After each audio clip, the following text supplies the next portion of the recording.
আসসালামু আলাইকুম। নিয়ে আসলাম পটলের ফিশ ফ্রাই। যারা পটল খেতে একটু নাক সিটকান অবশ্যই পটলের ফিশ ফ্রাই খাবেন, পটল খেতে ইচ্ছা করবে। পটলের বিচিগুলো অনেকের ভালো লাগে না, তাই পটলটার ফিশ ফ্রাই করার সময় অবশ্যই পটলের বিচিগুলো মাঝখান থেকে ফেলে দিয়ে পটলটা ফাঁকা করে নিতে হবে।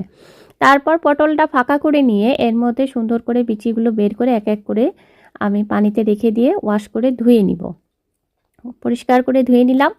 ধুয়ে নেওয়ার পরে আমি এই পটলগুলো সুন্দর সুন্দর করে আঁচড়ে নিয়েছি আর কাচিয়ে নিয়েছি, যেন পটলের মধ্যে মশলাগুলো ভালো মতো ঢুকে।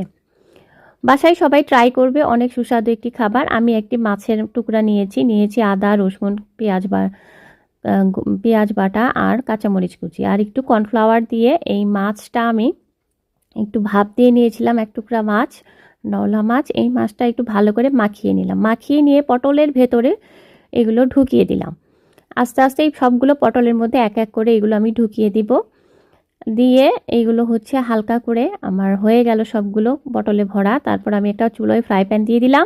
ফ্রাই প্যানে খাবারের তেলটা দিয়ে দিব। খাবারের তেলটা দিয়ে একটু গরম করে নিতে হবে। গরম করে এটা লো মিডিয়াম আঁচে পটলগুলো আমি ফ্রাই প্যানের উপর দিয়ে দিলাম একটু ফ্রাই করার জন্য। হালকা পরিমাণে 5-7 মিনিট ফ্রাই করে নিতে হবে, যেন কাঁচা কাঁচা গন্ধটা বা কাঁচা কাঁচা ভাবটা চলে যায়।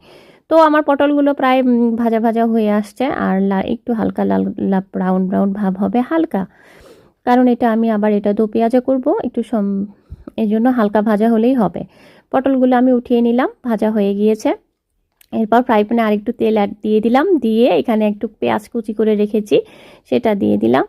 দিয়ে ভালো করে একটু নাড়াচাড়া করে ব্রাউন করে নিতে হবে। ব্রাউন ব্রাউন হয়ে আসলে এখানে আমি আমার অন্যান্য মশলাগুলো দিয়ে দিব।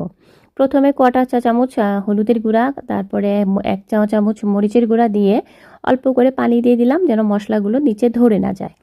তারপর একটু আদা বাটা, রসুন বাটা আর একটু গরম মশলার গুঁড়া দিয়ে দিব আর স্বাদ অনুযায়ী লবণ। এগুলো দিয়ে ভালো করে একটু নাড়াচাড়া করে নিলে মশলাটা কষা কষা হয়ে আসলো। মশলাটা কষা কষা হয়ে আসলেই আমি হালকা পরিমাণে জিরার গুঁড়া দিলাম, দিয়ে তারপর পটলগুলো নামিয়ে দিলাম।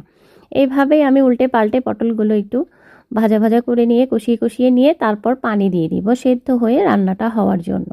বেশি পানি দিব না, কারণ এটা ভেজেও নিয়েছি, অল্প পরিমাণে দিলেই হয়ে যাবে।